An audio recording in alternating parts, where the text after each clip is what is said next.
हाल के दिनों में पेट्रोलियम प्रोडक्ट के मूल्यों में कटौती के खिलाफ पेट्रोलियम डीलर्स ने डाक बंगला चौराहे के पास जयप्रकाश भवन स्थित इंडियन ऑयल कंपनी के एमडी सह स्टेट लेवल कोऑर्डिनेटर के समक्ष धरना देकर प्रदर्शन किया।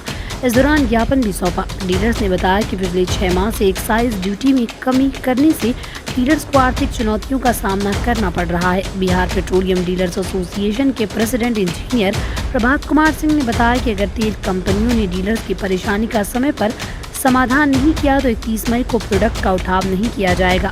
फिर नो परचेज नो सेल का भी आह्वान किया जाएगा। उन्होंने बताया कि 2017 से डीलर्स मार्जिन में वृद्धि नहीं की गई।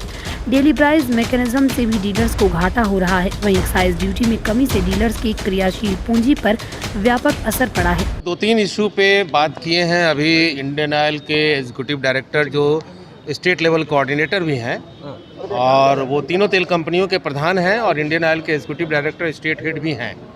तो हम लोगों ने उनसे पहला मुद्दा जो चर्चा किया कि 5 सालों से हम लोगों के डीलर कमीशन का रिवीजन नहीं हुआ है, जबकि नियमतः हर 6 महीना पर रिवीजन होना ज़रूरी है। और 2017 के जुलाई के बाद से ये 2022 चल रहा है, रिवीजन नहीं हुआ है, महंगाई बढ़ी है और इसके चलते डीलर नेटवर्क को बड़ी परेशानी है। दूसरा मुद्दा जो हम लोग बात किए कि अभी दिवाली के समय में 4 नवंबर को और अभी 22 मई को जो एक बड़ा एक्साइज रिडक्शन हुआ है, वो रिडक्शन के हम विरोध में नहीं हैं। वो रिडक्शन आम लोगों के फेवर की बात है, हमारे फेवर की भी बात है, लेकिन वो रिडक्शन को में हमें अपने तेल कंपनियों से प्राइस प्रोटेक्शन मिलना चाहिए था। मैंने हमारा कैपिटल उसमें इरोजन हुआ है, उससे हमारी पूंजी ख़त्म हुई है, उससे हमारी परेशानी बढ़ी है। वो होना चाहिए था, लेकिन जैसे डेली प्राइसिंग होता है, आप लोग कभी मीडिया वाले कवर भी करते होइएगा कि डेली पेट्रोल पंपों पे 10, 20, 25, 50 पैसे दाम बढ़ता है और घटता है। ये भी उसी तरह से होना चाहिए था। और वो जो डेली प्राइस मैकेनिज्म है, ये सरकार, तेल कंपनी और डीलर फेडरेशन के सहमति से बनी थी और 16 जून 2017 से लागू है। तो वो जब एक मैकेनिज्म लागू है, उसके बाद रैंडमली एट ए टाइम इतना बर्डन हमारे ऊपर देने की क्या आवश्यकता थी?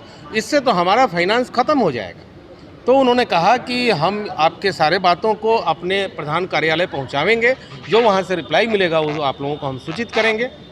31 मई को क्या आप लोग 31 मई को अभी चूँकि हम लोग ये प्रोसेस में है, आज रिप्रेजेंटेशन देने से हमारा विरोध खत्म नहीं हुआ।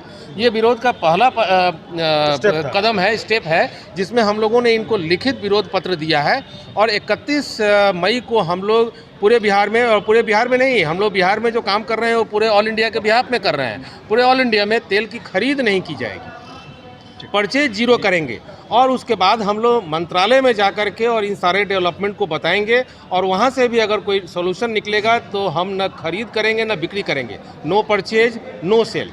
उसका बिहार पेट्रोलियम डीलर लेटेस्ट खबरों के लिए देखते रहिए MUZ न्यूज और ताज़ा अपडेट पाने के लिए चैनल सब्सक्राइब करना ना भूलें।